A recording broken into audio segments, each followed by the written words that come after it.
Berani Bapak Ibu memboikot produk Prancis? Saya tak berani. Kalau kita boikot produk Prancis, nanti di boikotnya mobil SMK kita gimana?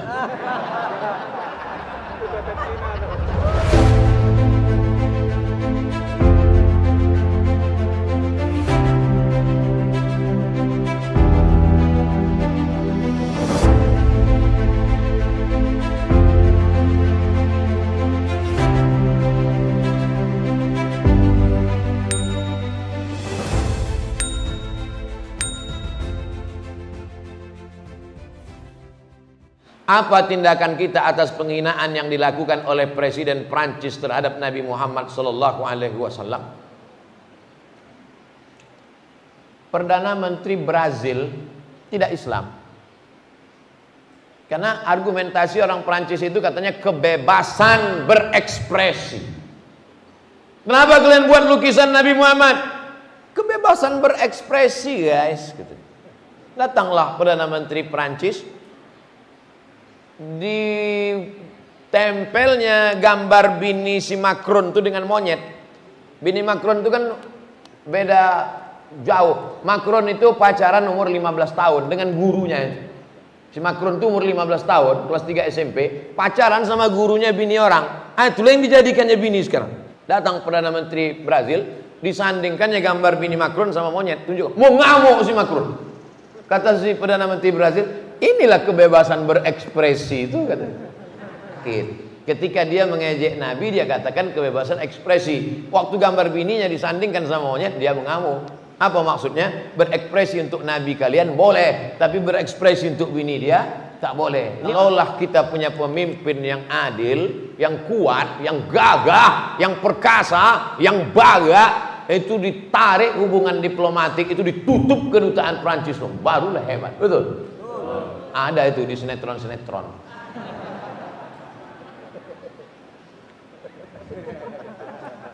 Di alam nyata tak ada, di alam gaib ada. Paling tidak kita embargo produk-produk Prancis. Itu kekuatan terakhir. Tidak ada kekuatan umat lain. Kekuatan memboikot produk-produk. Berani Bapak Ibu memboikot produk Prancis? Saya tak berani. Kalau kita boikot produk Prancis, nanti di boikotnya mobil SMK kita gimana?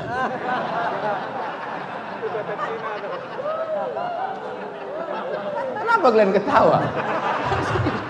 Dibalasnya nanti. Sementara mobil kita dalam perjalanan nih mau dipasarkan di Uni Eropa. Astagfirullahaladzim. Inilah zamannya. Awak serius udah ketawa. Tindakan yang seharusnya dilakukan oleh pemimpin, udah jelas dah. Patut kertas ini warna kuning. Tahu zaman, inilah. Zaman ini tak bisa membedakan kapan awak serius, kapan awak bergurau. Kawan saya laki-laki, Pak Ustadz, berpisah dengan istrinya karena suaminya itu Syiah dan berperilaku kasar. Mereka sudah rumah tangga 30 tahun. Lalu si ex istrinya itu menikah dengan saya. Dan anak-anaknya pun berpihak kepada saya. Saya galau karena ex suami kawannya itu bilang kami ini pengkhianat. Dia tak akan memaafkan kami di akhirat. Sementara saya rutin bertemu dengan ex istrinya juga anak-anaknya yang mereka tak punya keluarga satupun di sini. Kalau dia sudah cerai, kau nikahi itu istrinya itu, kau jaga anaknya, jaga akidahnya supaya dia tetap ahlus sunnah wal jamaah. Lakinya yang mengatakan pengkhianat ini, kau lapor ke Polda penistaan nama, kau penjarakan dia, kau benamkan dia dalam penjara. Udah jelas? Nah, udah, lakukanlah. Yang tanya juga lagi. Kadang orang ini masih bertanya. Nanti pengajian lagi tanya, jangan tanya, langsung. Hari ini tak buka kantor polisi, Senin kau masukkan dia, laporkan. Saya yang ngejek-ngejek saya itu saya laporkan, mencret dia. Kalau kita punya tabungan syariah Bank Riau Kepri, tahunya ada undian dapat hadiah, apakah uangnya itu riba Pak Ustadz?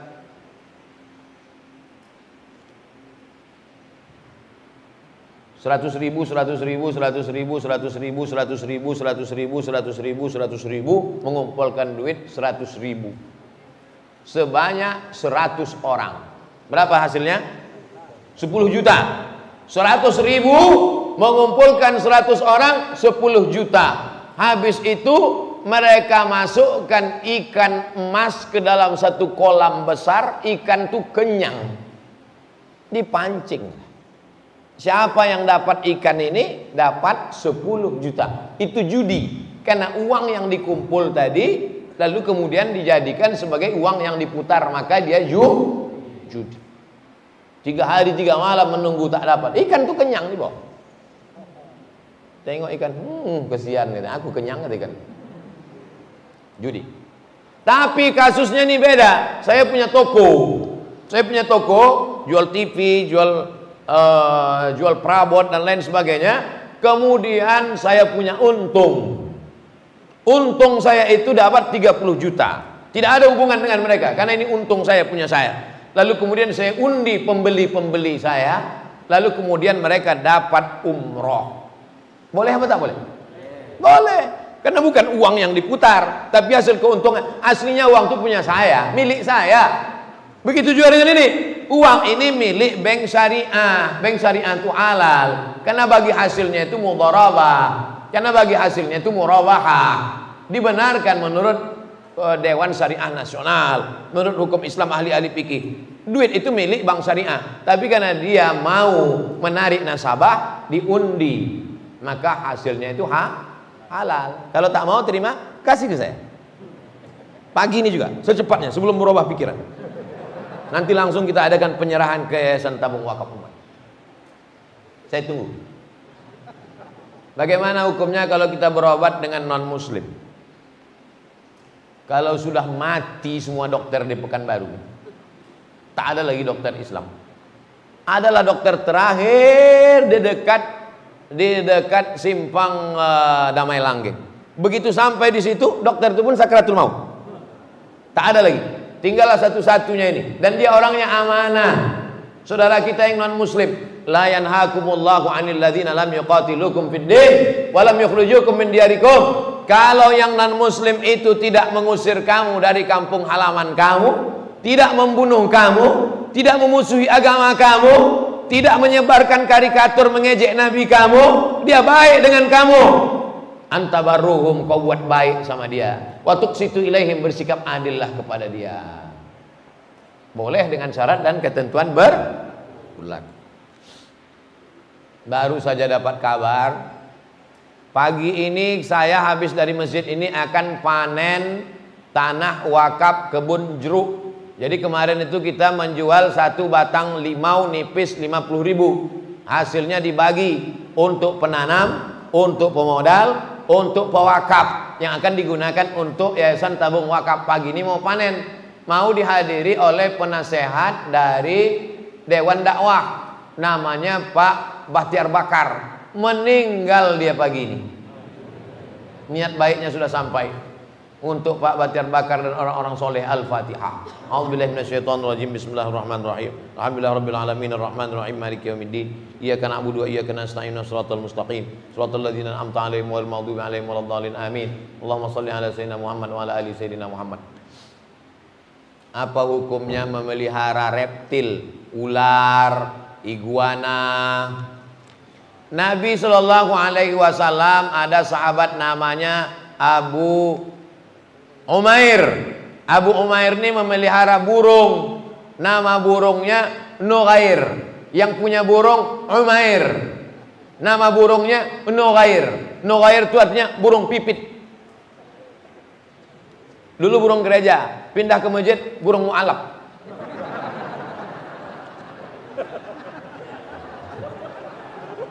Jadi kata Nabi kepada Umair tadi, ya Aba Umair, ma fa'alan Nughair?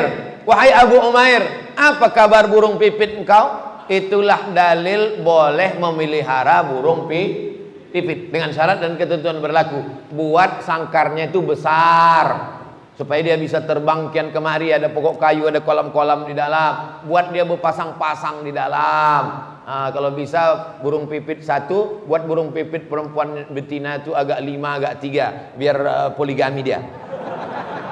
Bilang sama ibu tuh, aku memang tidak bisa mah, tapi burung ini kita biarkan ya.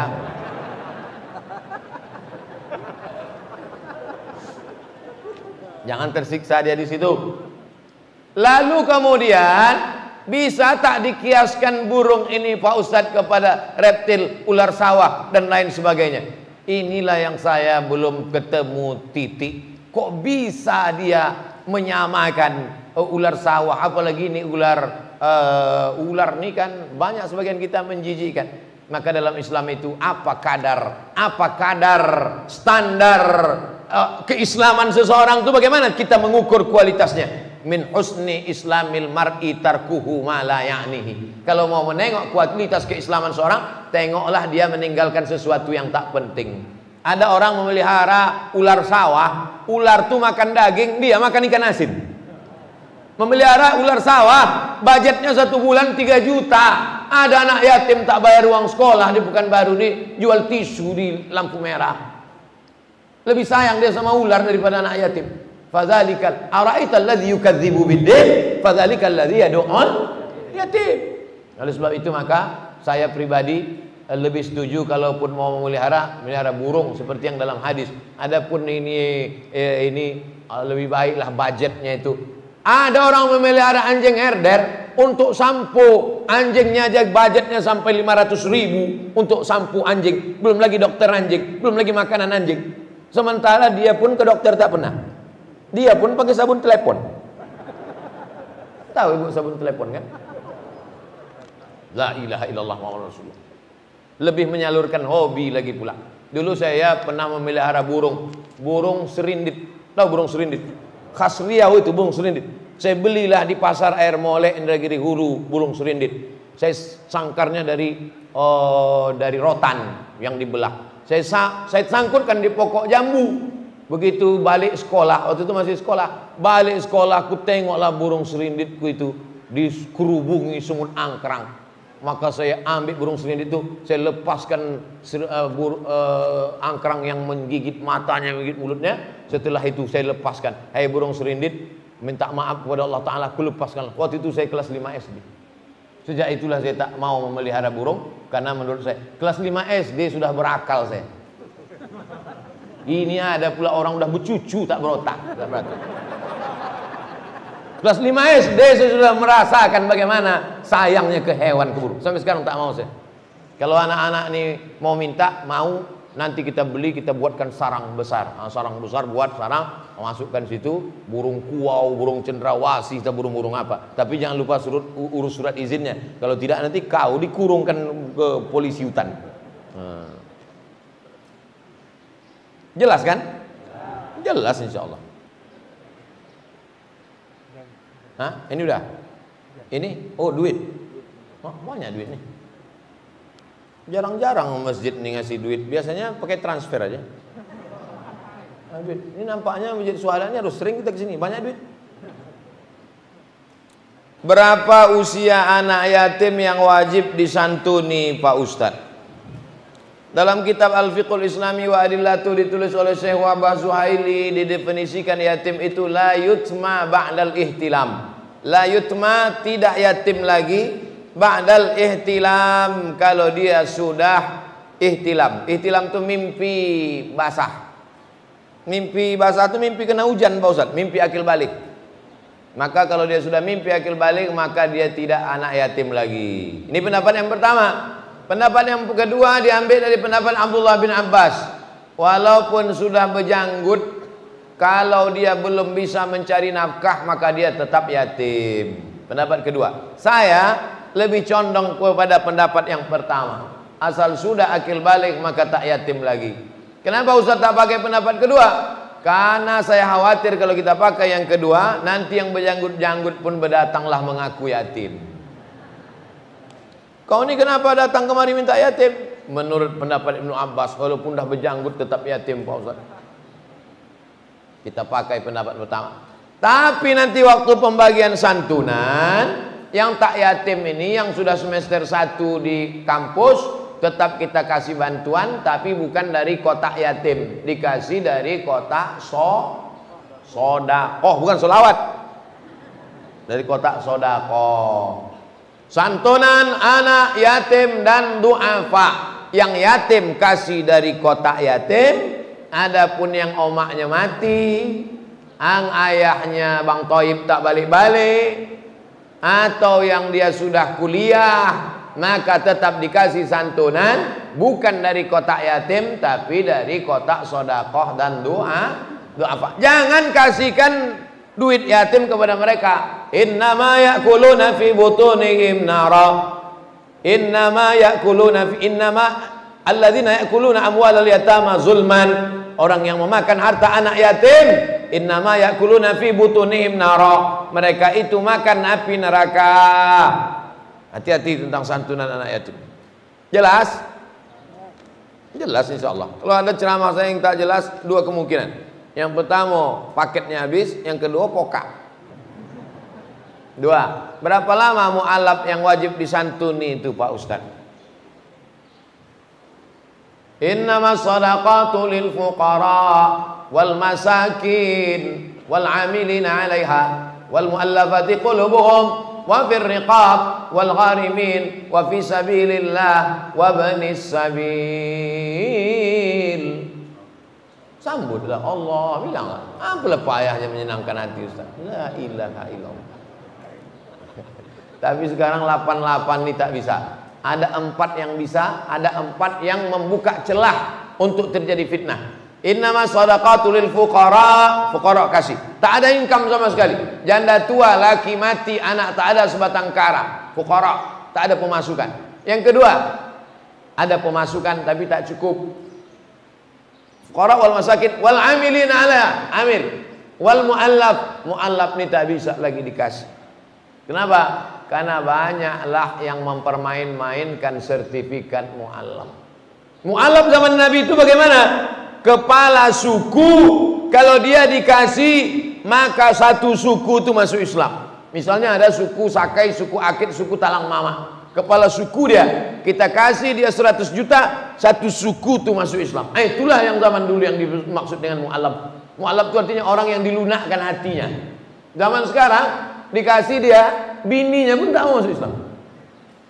Oleh sebab itu kalau ada orang baru masuk Islam, dia tetap dikasih, tapi bukan karena dia mu'alaf, dia dikasih karena dia fakir atau miskin. Tolonglah Pak Ustadz, kita baru masuk Islam lah, rukun Islam 5 perkara gitu. Nah, kasihlah. Susah.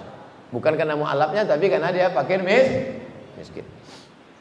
Wal gharimin, gharim ini pun tak bisa lagi dikasih sekarang. Gharim dililit utang. Kalau dibukalah pemberian zakat kepada yang dililit utang, penuhlah masjid Syuhada. Karena semua orang Pekanbaru ini dililit utang, semua utang, dari mobil, rumah sampai panci, rice cooker utang. Satu-satunya yang lunas bininya, itu lunas. Wa banis sabil, Ibnu Sabil pun sekarang tak bisa lagi dikasih. Karena Ibnu Sabil ini dijadikan orang celah untuk menipu, membohong. Ibnu Sabil orang yang putus belanja. Datang orang Medan mau pergi ke Palembang, putus belanjanya. Datang orang Palembang mau pergi ke Aceh, putus belanjanya. Singgah Pekanbaru, dikasih. Sekarang tuh banyak dipermainkan. Begitu sampai dia di Simpang Bingung, pura-pura putus belanja. Habis itu naik angkot dia sampai ke Sekijang. Sampai di Sekijang bolak-balik dia balik. Maka yang membuka celah ini ditutup supaya jangan dipermainkan. Jadi mu'alaf ini kasih dia karena dia miskin, fakir, susah. Bas. Jangan gara-gara ini nanti mu'alaf tak dikasih. Apa hukumnya berusaha walet?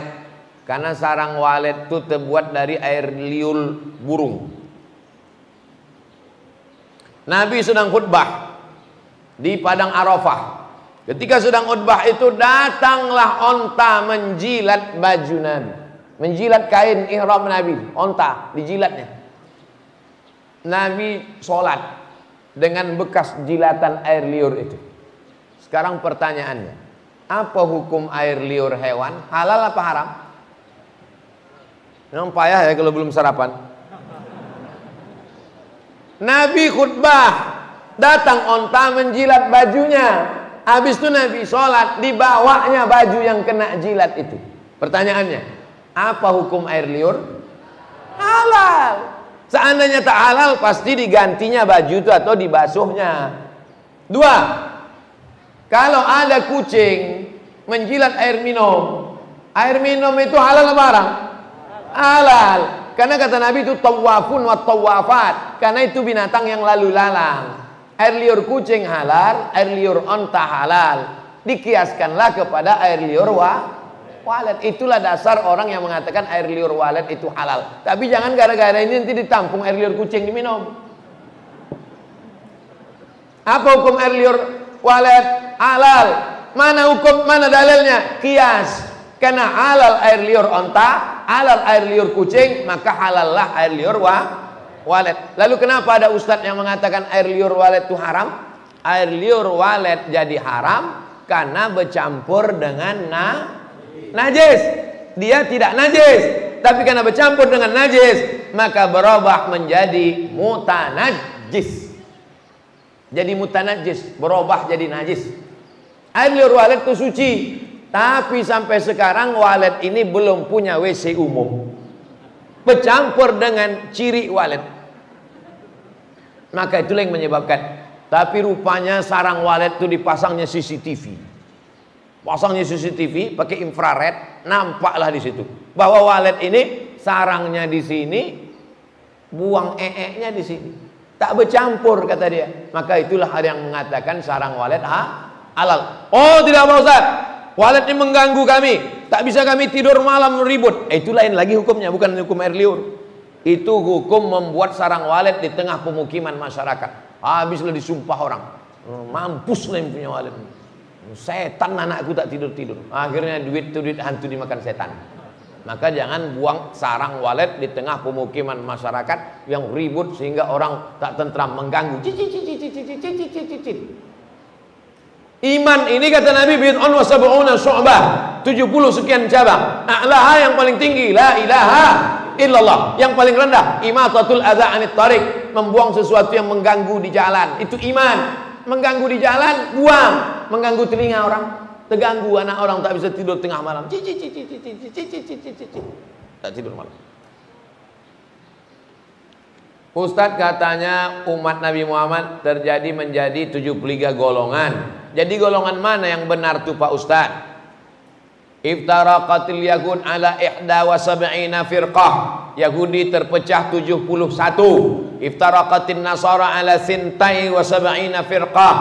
Nasrani terpecah jadi 72. Iftaraqat ummati ala 73 firqah. Umatku terpecah jadi 73. Mana yang paling banyak? 73. 71, 72, 73 bukan angka nominal, tapi menunjukkan banyak. Yahudi banyak, Nasrani lebih banyak, umat Islam lebih banyak. Siapa yang paling selamat ya Rasulullah? Al-firqah an-najiyah, kelompok yang selamat. Siapa itu? Ma ana alaihi wa ashabi, mereka yang ikut jalanku dan ikut jalan sahabat-sahabatku. Kita inilah yang selamat karena kita yang hadir di masjid ini melaksanakan sholat subuh berjamaah, yang ikut majelis ilmu, membaca kitab-kitab sunnah, maka kita adalah ahlus sunnah wal jamaah. NU, Muhammadiyah, Perti, Persis, Al-Wasliyah, Nahdlatul Watan, FPI, itu semua adalah organisasi sosial kemasyarakatan. Yang dimaksud dengan ahlul bid'ah dhalalah adalah Khawarij, Mu'tazilah, Qadariyah, Syiah, Jabariyah, Khalqil Quran. Itu yang disebut dengan ahlul bid'ah. Bukan orang yang kunut subuh, bukan orang yang zikir jahar, bukan orang yang maulid Nabi, bukan orang yang maulidan, solawatan, yasinan. Jadi jangan asal main tuduh-tuduh saja. Saya tak akan pernah capek menjelaskan itu. Sampai orang yang bertanya ini capek, baru saya capek menjawab. Saya bertanya, apa benar ada hadis menyatakan bahwa seorang istri yang ridho suaminya nikah lagi merupakan jalan pintas menuju surga?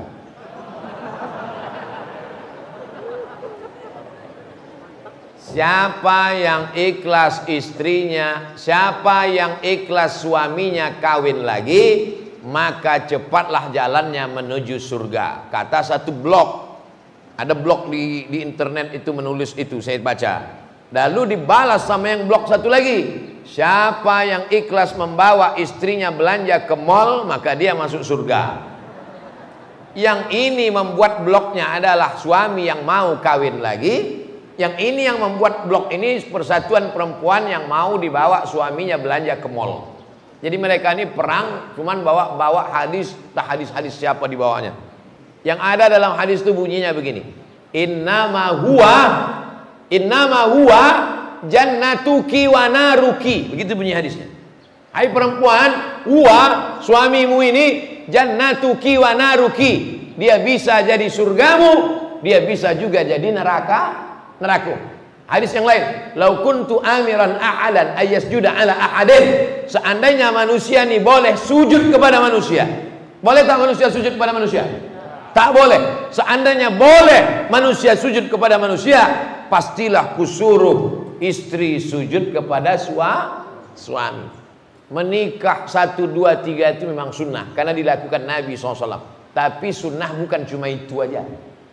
Baca Quran pontang-panting, tajwid belintang pukang, mau berbini 2. Macam itu aja sunnah yang lain. Menikah 2 itu sunnah. Mengejek poligami berarti mengejek. Banyak yang setuju nih. Mengejek sunnah. Tapi sunnah bukan itu saja.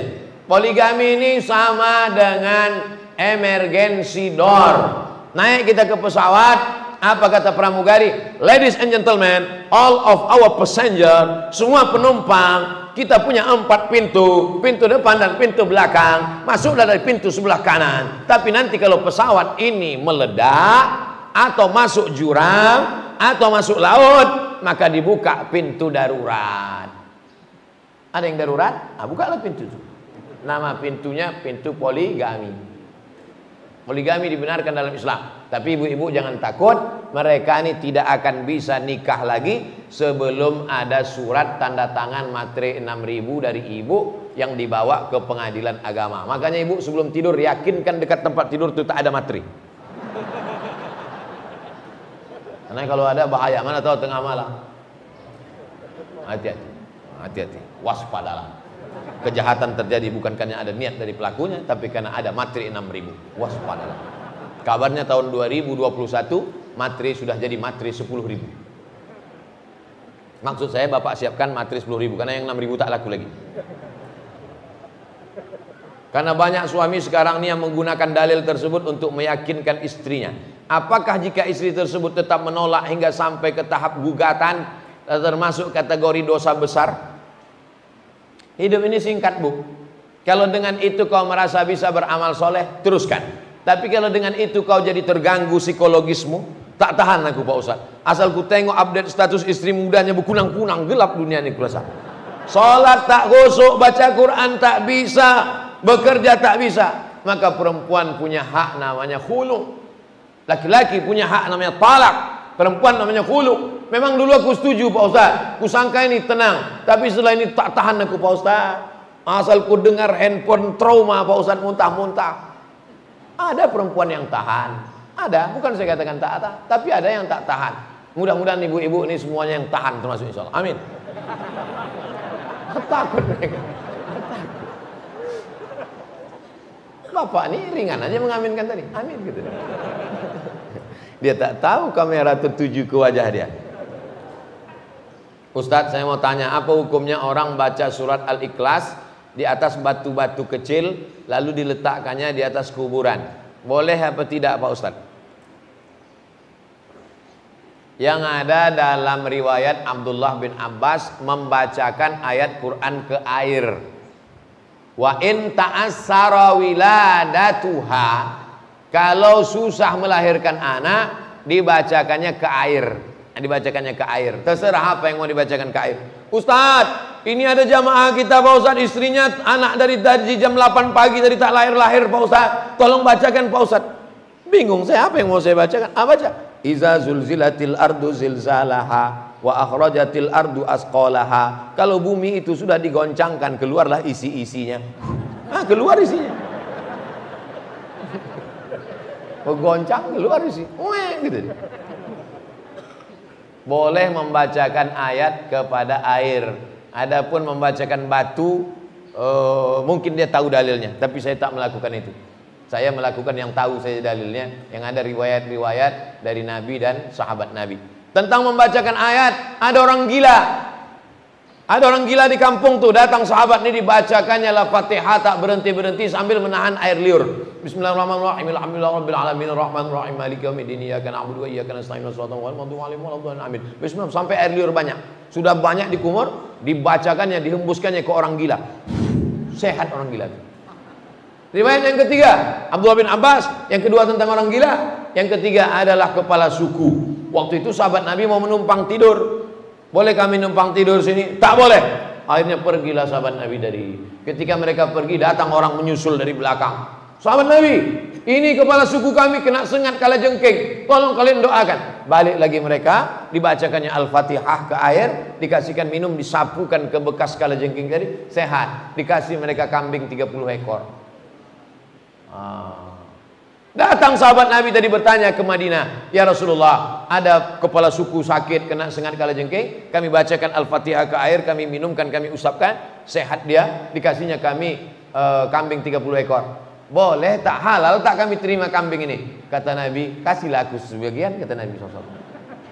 Dia tak menanyakan apa hukum baca Fatihahnya, yang ditanyakannya apa hukum menerima kambing. Kata Nabi, bagilah aku sebagian. Itu menunjukkan boleh menerima upah dari ruqyah. Ustaz, kalau dikasih orang duit ruqyah, Ustaz terima? Enggak. 30 ekor kambing, mau. Bukan untuk saya serahkan ke tabung wakaf, biar dipotong dibagi ke fakir miskin, anak yatim. Saya untuk apa makan kambing? Maulaya salli wa sallim daiman ala habibika khairil khalqi kul Muhammadun asraful a'rabi wal ajami Muhammadun khairu man yamshi ala qadami. Habis pula suara. Kalau ada suara saya tadi, saya habiskan. Banyak-banyak berselawat kepada Nabi. Ini ada lukisan yang digambar, cuman giginya keluar, biji matanya keluar. Ini nampaknya Ustadz sedang bersuara keras ini gambarnya. Kajian subuh bersama Ustadz Somad di Masjid Suhada. Mohon doanya Ustadz. Dulu doakan Ustadz 5 tahun lalu di Masjid An-Nur, Muhammad Iman Hasan Al-Fayad, kelas 2 SDIT Fatimah Cipta Karya. Kalau sayang kepada anak kecil termasuk memuliakan Allah SWT. Mana yang punya lukisan? Mana anak kecil? Maju sini. Masya Allah, mudah-mudahan jadi anak soleh. Amin. Tegak sini. Tegak sini, Fayad. Oh, ganteng.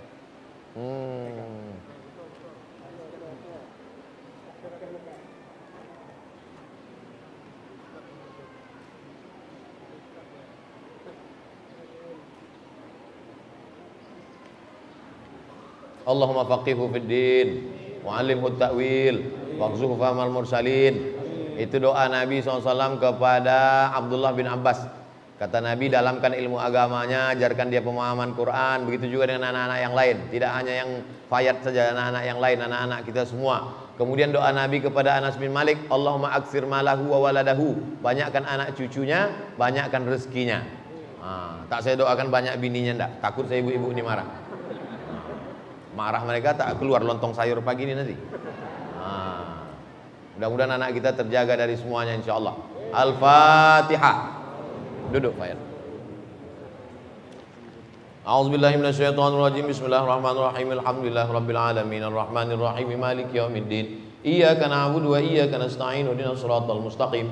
Shiratal ladzina an'amta 'alaihim ghairil maghdubi 'alaihim waladdallin. Amin. Allahumma shalli ala sayyidina Muhammad wa ala ali sayyidina Muhammad.